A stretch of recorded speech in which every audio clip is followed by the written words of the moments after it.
Have you ever felt trapped in an argument, your mind tightening while their words grow louder? I've seen how a single, well-placed question can silence noise more effectively than any clever comeback. The Stoics knew this. Socrates mastered it. Questions cut deeper than opinions ever could. Stay with me, and you'll see why the right question can end any argument before it even begins. As we step into this first chapter, imagine a belief standing tall like a tower someone has lived in their whole life, only for a single question to shake its foundation. There is a quiet tension in the air, the kind that appears when a person finally realizes they might not understand the very thing they've been defending. That is where this journey begins. It starts not with answers, but with a blade made of words. And the first cut is simple. How do you know that's true? Now picture this. Most people walk through life wearing convictions they never crafted. They repeat what their parents repeated, what their friends insisted, what the crowd echoed loud enough to feel like truth. Not because they examined it, because it was familiar. Seneca once wrote that nothing enslaves a person more than the ideas they never question. You see this everywhere. People swear social platforms are destroying the world, although they've never studied the world before them. They insist success demands a prestigious degree, even if those who built real greatness rarely followed that path. They claim happiness arrives with more money, yet cannot explain why the wealthiest often appear the most restless. Ask them gently how they know these things, and you will hear silence trying to disguise itself as certainty. Here's where the mind begins to tremble. When someone cannot defend the source of their belief, the belief begins to wither, and when the belief weakens, the person feels the ground under their feet shift. What they once called truth reveals itself as emotion dressed in armor it never earned. Marcus Aurelius warned that unexamined impressions cling to us like shadows, controlling us until we turn to face them. Most never turn. It is easier to live inside the comfort of repetition than to confront the discomfort of clarity. Let me take you to Athens for a moment. A young man once approached Socrates with confidence that could silence a street. "Your philosophy is useless," he declared. "Reality is the only truth." Socrates didn't argue. He didn't raise his voice. He simply asked, "How do you know that's true?" The young man parroted the chorus of the crowd. "Everyone says so." Socrates leaned in, the way a man leans toward a dim lamp to see what darkness is hiding. "Everyone or you?" No scroll records what the young man answered, only that he walked away with the weight of an unfamiliar feeling. The feeling of thinking for the first time. From here, the question becomes a tool you can use in the quiet corners of real life. When someone insists a task cannot be done, do not argue. Ask, "Are you sure?" and on whose experience does your certainty rest? When someone tells you will fail, ask, "What makes you so certain, and what failure of yours do you imagine so clearly?" Then fall silent. Let your silence carve space for the truth to step forward. Your quiet presence forces their thoughts to rise to the surface where they can no longer hide. At this stage, you can take the question even deeper. What would have to be true for that to be false? This question turns their certainty around to face itself. It forces the mind to consider its blind spots, the way light forces a shadow to reveal its edges. I've seen people who thought they were unshakable freeze mid-argument, as if suddenly aware of how fragile their logic really was. And this is the real power beneath the question. It is not meant to destroy others. It is meant to free you. Every belief you question loosens the grip of ignorance. Every answer you examine sharpens the blade of your understanding. And every time you dare to ask, "How do you know that's true?" you claim a little more mastery over your own mind. The next chapter waits where this path naturally leads. If one question can shake a belief, imagine what the next one can reveal. As we step into the second chapter, imagine an argument rising before you like an iceberg, bright and certain at the surface, while something far heavier waits beneath. There is a quiet weight in the air, the kind that comes when you realize the most dangerous part of a belief is not what is spoken, but what is silently assumed. And this is where the next blade of inquiry appears. What are you assuming? Now imagine peeling back the layers of someone's conviction the way you might lift one sheet of ice after another. The surface looks solid. The reasoning seems obvious. People should go to college because college leads to good jobs. It sounds clean, predictable, unquestionable, but step closer. What job? Whose life? Which version of success? Beneath the tidy sentence lies a maze of assumptions stacked on top of each other, each one trembling the moment you touch it.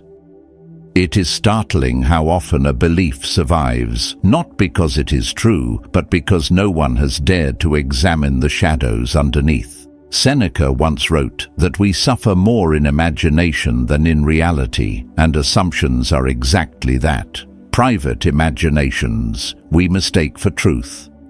Here's where the heart of the argument begins to soften. Most people live inside structures they never built. They assume that what others desire must be what they desire. They assume the world measures value the same way they do. They assume paths handed down by the crowd must be the only paths worth walking. And because these assumptions feel familiar, they feel right. But comfort isn't clarity. Comfort is simply the absence of questions. Let me share a moment preserved in the writings of the Stoics. A young soldier once approached Marcus Aurelius, frustration thick in his voice. "My emperor, how can I avoid being offended?" Marcus did not lecture. He did not explain the nature of virtue with long speeches. He simply said, "Words cannot offend unless you assume they wound you." The soldier expected a shield. Marcus handed him a mirror, and that mirror is the same one we hold now. From here, the question becomes a lantern you carry into the caverns of real conversations. When someone whispers, "I'm not good enough," you don't confront them. You don't contradict them. You ask, compared to who? That single question breaks the spine of comparison, one of the deepest roots of human misery. When someone claims everyone should go to college, you ask, are you assuming everyone desires the same kind of life? Suddenly, the argument, once so solid, becomes transparent. They begin to see what was guiding them all along, not truth, but untested beliefs quietly whispering in the background. This is where the shift happens. Awareness replaces reaction. Light replaces habit. Assumptions lose their power when exposed to clarity. Epictetus warned that the beliefs we never examine become our tyrants, ruling us from within without ever needing chains. But the moment you ask, "What are you assuming?" you loosen those inner chains, link by link. And there is strength in this. Strength that comes not from crushing another person's argument, but from guiding them gently toward their own hidden foundations. Strength that comes from remembering that most of our suffering arises not from reality, but from the stories we tell ourselves about reality. And when those stories collapse, what remains is truth. At this stage, we step closer to the next question, the one that digs even deeper. If assumptions shape our inner world, then the next chapter asks, what happens when people cling to claims they cannot prove? And that is where we go next. Advancing into the third chapter, imagine a doorway made of light standing before you like a gate carved from questions, solid yet unsettling to the touch. It is the doorway every honest mind must walk through, though most turn away before their hand even reaches the handle. This is where the next question waits in the quiet. What evidence would change your mind? Now picture the look in a person's eyes when this question lands. A stillness, a flicker of uncertainty, a subtle tightening of the jaw, as if something inside them suddenly feels exposed. Because this question is not a sword, it is a mirror, and mirrors are far more dangerous. They show what pride tries to hide. They show the difference between a thinker and a believer. The thinker adjusts when truth appears. The believer clings to certainty even when the ground beneath them begins to crack. This is the moment where you discover which one stands before you. Here's where the soul of this question begins to unfold. Many people carry convictions as if they were heirlooms they must protect, not ideas to be examined. They cling to them not from understanding, but from habit, the mind's oldest refuge. But Stoic wisdom teaches that the mind must remain open to what is real, not attached to what is comfortable. Epictetus once said, "No man can learn what he thinks he already knows." It is one of the sharpest truths ever spoken. If nothing can change your mind, then your mind is no longer thinking. It is worshipping itself. Let me pull you into a simple scene. Someone declares crypto is nothing but a scam. Their voice is firm, their certainty loud. Instead of arguing, you ask what kind of evidence would make you change your mind, and the air shifts. If they answer nothing, never, I'd never change, then the conversation is over, even if it just began, because they have confessed something deeper than their opinion. They have admitted their belief is not built on reason, it is built on identity, on ego, and you cannot debate a person's pride. Pride does not listen. Pride defends itself even from the truth. From here, the question becomes a quiet test of humility, a soft gate that only open minds can pass through. When someone tries to impose their beliefs on you, do not fight. Ask if new facts appeared. Would you be willing to examine your view again? That sentence is gentle but unforgiving. If they say no, you have seen the size of their cage. If they say yes, even hesitantly, you have found someone worth speaking to. Because a person who can reconsider is a person who can grow, and a person who can grow can be reasoned with. At this stage, the question begins working on you as well. It invites you not to fear being wrong, but to fear being closed. Marcus Aurelius reminded himself often that the truth belongs to no one, and that the wise man welcomes correction as a gift. That is the heart of Stoicism, the willingness to let reality guide you more than pride does. Certainty feels safe, but safety is not the same as wisdom. A belief that cannot be challenged becomes a prison you mistake for a home, and here lies the quiet power of this question.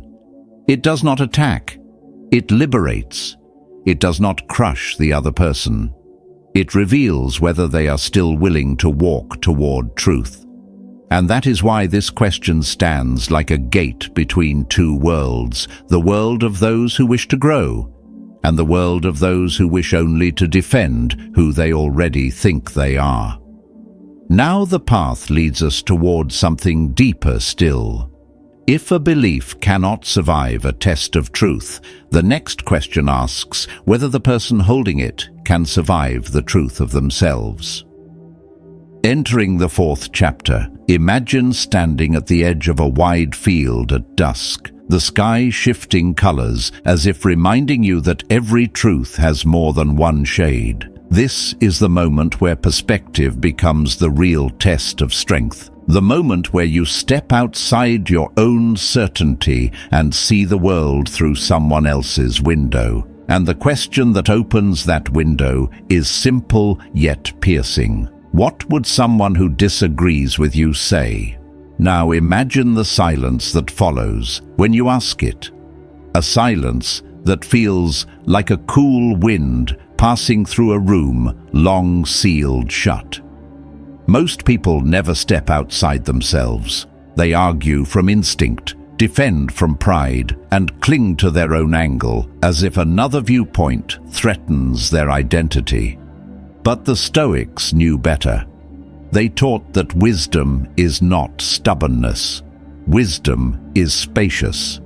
It can make room for perspectives that contradict its own. Marcus Aurelius wrote that understanding another man's argument better than he understands it himself is the height of mastery, and mastery begins the moment you ask this question. Here's where the mind begins to stretch. Someone claims capitalism is the greatest system ever made. Ask what someone who disagrees would say. If they respond with insult or dismissal, you already know they have never truly listened. They are not defending a system, they are defending themselves. And when ego speaks, truth goes silent. The weak want to win. The clever want to analyze. But the wise, the truly wise, want to understand even those who stand against them. Understanding is not surrender. Understanding is strength. Let me bring you into a story carried through the halls of an old military academy. A young officer stands tall during a discussion on discipline. He declares the rules of the army are fair. Whoever breaks them is punished, and that is justice. His voice reflects certainty, like someone who has only ever seen one side of a wall and believed there was nothing behind it. But then, an older instructor, worn with years of marching and judgment, leans forward. His tone is calm but sharp enough to cut. And what if the rule itself was written by an unjust man? The room shifts. A breath catches. The young officer freezes. Because for the first time, he has stepped into another man's shoes and felt the ground tremble beneath him. That is the power of a perspective shift. It reveals a door that was always there, but never noticed. From here, this question becomes a quiet tool for real life. In a political argument, instead of countering, ask if you had been born in another country, raised under another sky, would you still believe the same thing? Watch how it breaks the walls built by habit. In a personal conflict, ask if you were standing where I stand, how would you feel? That question does something logic alone cannot. It touches empathy, and empathy melts defenses faster than argument ever could. At this stage, the question becomes more than a technique. It becomes a way of walking through the world. You begin to see that most conflicts come not from malice, but from narrowness. Most disagreements come not from truth, but from unfamiliarity. And when you widen someone's vision, even slightly, their hostility softens. Perspective is not weakness. Perspective is expansion. It is the mind learning to breathe. And here lies the strength of this fourth question. It does not break an argument by force. It dissolves it by understanding. It shows the other person not that they are wrong, but that they are incomplete. And once they see that, the conversation finally becomes human. Now a final challenge waits ahead. If perspective can soften the mind, the next question strikes at its deepest root. What if the person is speaking not from thought, but from emotion disguised as certainty? That is where we go next. Entering the fifth chapter, imagine a final torch being lit in a dark hall, its flame rising higher than all the others before it. The light is harsher now, sharper, the kind that exposes not just ideas, but the consequences hidden beneath them. And this is where the last question waits with quiet, devastating clarity. What would happen if everyone thought like you? Now picture a belief being lifted from someone's hands and placed into the center of a vast room where thousands could touch it, shape it, live by it. Suddenly, the belief is no longer personal. It becomes a force, a rule, a world. Someone insists people should be free to do whatever they want, as long as they do not hurt anyone. It sounds noble on the surface, like polished marble. But ask what happens if every person on earth follows that rule and the marble begins to crack. Who decides what hurt means? Who defines damage? Who decides whether harm is physical or emotional or delayed by years? The idea collapses under its own weight because it cannot survive when lifted from the individual and applied to the collective. Beautiful in theory, broken in reality. Here's where the Stoic mind steps in with its steady gaze. The ancients understood that a principle is only worthy if it can stand everywhere, not just in one man's life. Marcus Aurelius reminded himself often that what is right cannot be right for one alone. It must be right for all. And this final question carries that wisdom like a blade. It cuts through excuses by expanding them. It turns a private belief into a universal law and asks whether the world could stand beneath it. If it cannot, then the belief is not virtue. It is selfishness dressed as principle. Let me draw you into a simple moment. Someone shrugs and says, "Relax, I only lied a little." The words seem harmless, softened by the casual tone. But ask if everyone lied a little. Would trust still exist? Watch their expression shift as the world they imagined dissolves. The same happens when someone insists, "I did it," because everyone does it. Ask if everyone thought that way. Who would be the first to stop? The illusion of moral comfort fractures instantly, because once you expand a behavior to the scale of society, you see its true nature.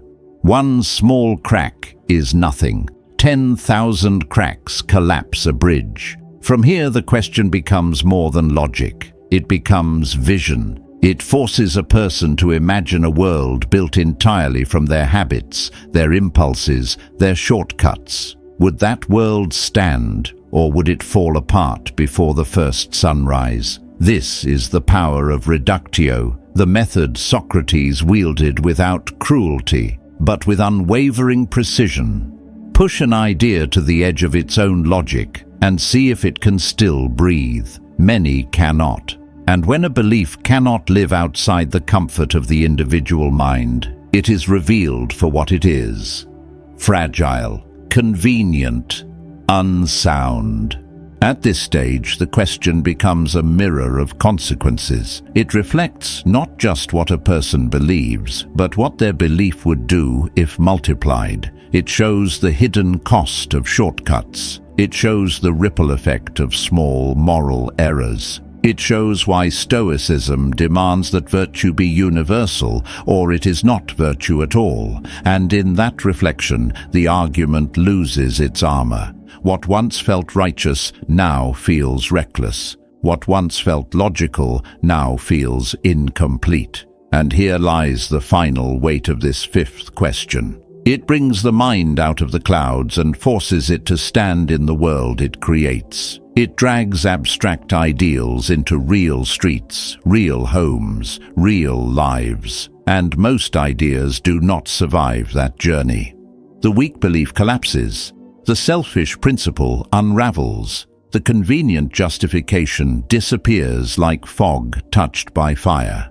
At the end of this question, there is no need to argue. The person sees for themselves what their belief truly becomes when shared by all. And once they see it, the illusion cannot return. Now that all 5 questions have been laid bare, the mind is ready for something deeper, the understanding that true strength in dialogue is not about winning, but about awakening. Entering the 6th chapter, imagine stepping into a quiet chamber lit by a single flame, the kind of room where even your breath sounds louder than it should. This is where technique sharpens into art, where questions become tools, not only for understanding others, but for mastering yourself. The air feels heavier here because what comes next isn't for the impatient. It's for the disciplined. The ones who know that wisdom isn't always loud. Sometimes it walks in on silent feet. Now imagine asking a question, then letting the silence fall like a curtain. No rescue, no explanation, just stillness. This is the strategic silence, the pause that makes most people uneasy, because when the noise stops, their thoughts grow louder, and they begin to wrestle with what they just said. Most people cannot sit in that space. They rush to fill the void. They ramble, they reveal, they expose the cracks they tried to hide.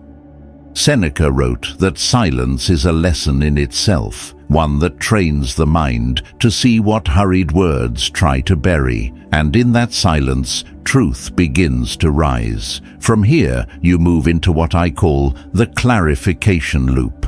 A simple question carries it. Can you explain that a bit more? You ask it gently, like you are turning a key. Then, when the answer spreads like fog instead of clarity, you ask again, and again, and again. Each repetition strips another layer of confusion away until the person finally meets the limit of their own understanding. The moment is unmistakable. They pause. Their eyes shift. They realize they don't actually know what they thought they knew, and that realization is powerful, because nothing humbles the mind faster than reaching the edge of its own assumptions. Let's step deeper into the shadows. Now imagine someone making a bold, impressive claim, strong, confident, absolute. It sounds unbreakable until you bring it into reality. This is the example trap. You ask, can you give me a real example of that? And suddenly their grand statement feels smaller, thinner, less certain, because theories glow brightly in the abstract. But the moment you drag them into real life, where examples must breathe and stand and walk, they often collapse under their own exaggeration. Epictetus warned that grand claims must be tested, not admired. And the example trap is the test that exposes what cannot stand. At this stage, you bring out the final blade, the consistency check. The cleanest cut of all. You said A earlier, and now you're saying B. How do those fit together? No anger, no judgment, just reason standing calmly in the doorway. And contradictions cannot walk past it. They freeze, they fold, they reveal themselves, because no one can outrun logic forever. Eventually, the truth corners them in a place where excuses cannot breathe. It is in that moment that clarity triumphs, and here lies the heart of these advanced tactics. They aren't weapons for domination, they are lanterns. They illuminate the hidden corners of conversation and reveal what lies beneath the words people throw carelessly into the air. The silence uncovers, the loop simplifies, the example grounds, the consistency exposes. Together they turn dialogue into discovery. At the end of this chapter, you understand something deeper. The goal was never to defeat anyone, it was to reveal reality.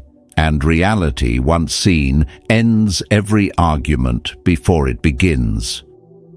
Entering the 7th chapter, imagine a sudden shift in the air, the way the room feels when a conversation that was flowing easily turns sharp, probing, precise. It is the moment you realize someone is now using the very method you've mastered on you. The questions tighten, the silence stretches, the ground beneath your certainty feels thinner.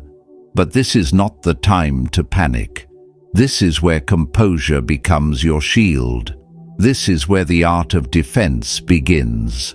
Now imagine their questions landing like small stones dropped into a still pond. Ripples move outward, touching places inside you that you didn't expect.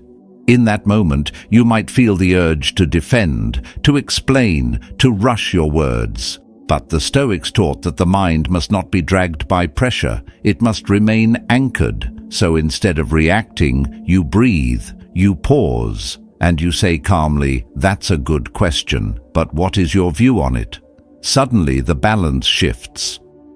You pull them out from behind their wall of questions and into the open where dialogue, not interrogation, can breathe. This is not deflection, it is centering the conversation again. Here's where the deeper wisdom reveals itself. Not every moment in life needs the blade of inquiry.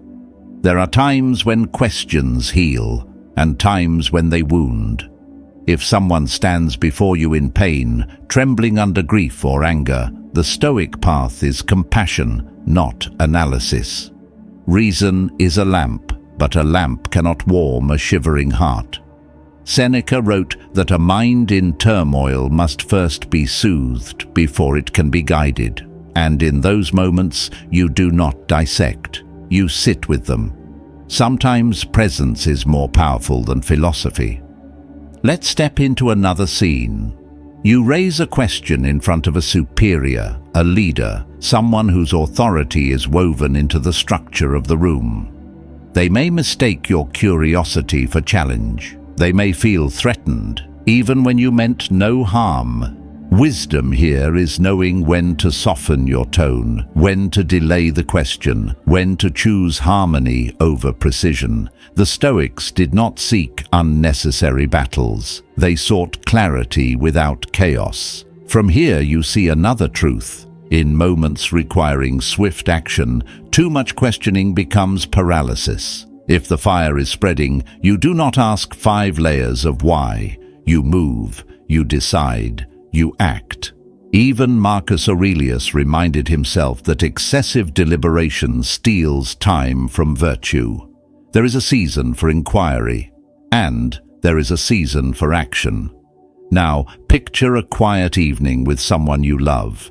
Question after question, even if well-meaning, begins to feel less like listening and more like judgment.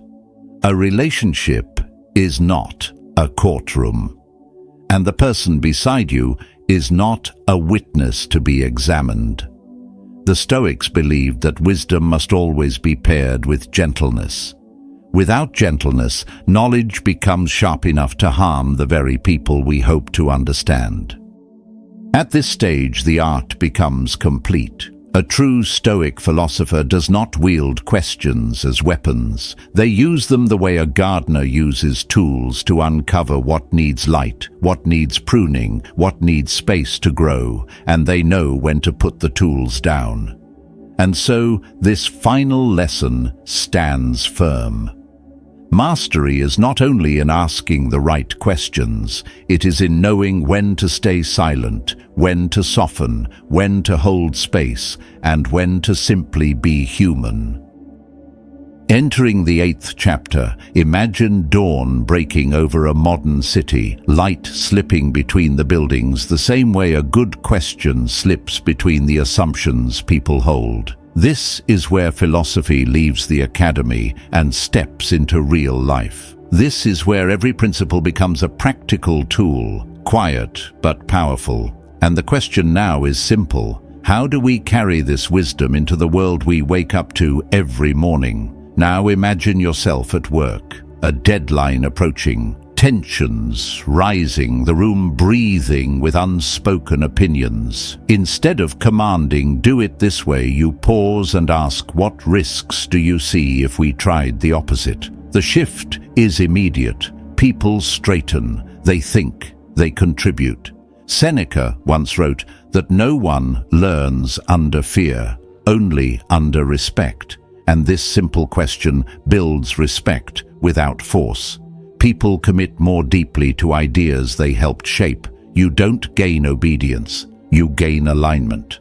And alignment is stronger than authority.